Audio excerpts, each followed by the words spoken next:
When I was 14, I was diagnosed with endometriosis, and I remember a doctor saying, you may have fertility issues later. For Andrea Sertosh and husband Michael, the road to having a baby was long, expensive, and paved with heartache. When I got married, I told my husband, it may take us a year or two. It didn't occur to me that it could even take as long as it did. When did you decide, we got to intervene? I think it was 2 or 3 years in. I went to an OB who referred me to a reproductive endocrinologist. The news wasn't good. Andrea had massive fibroid tumors covering her tubes and ovaries, and physically, she couldn't get pregnant. I needed to have open stomach surgery. That was in 2012 to remove that. So you're thinking, all right, pathway's clear, yeah. But it didn't. It didn't. In 2013, Andrea tried intrauterine insemination, or IUI. I got pregnant in September 2013, and I thought, that's the answer. That's what we needed. We lost that pregnancy at around 10 weeks. Across 8 years of often heartbreaking setbacks, the couple spent upwards of $100,000 on failed fertility treatments,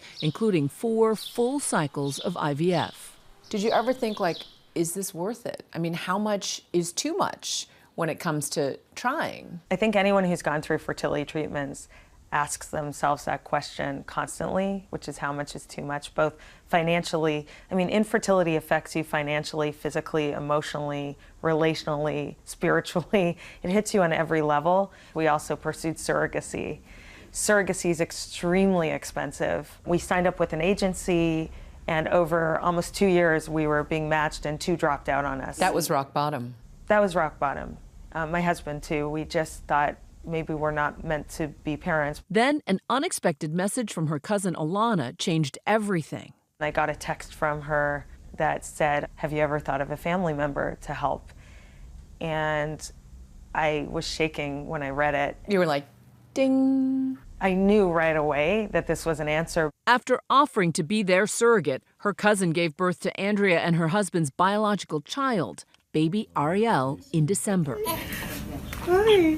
And how have the early weeks of motherhood been like? I'm still so overjoyed and so grateful, and I'm not taking a second for granted.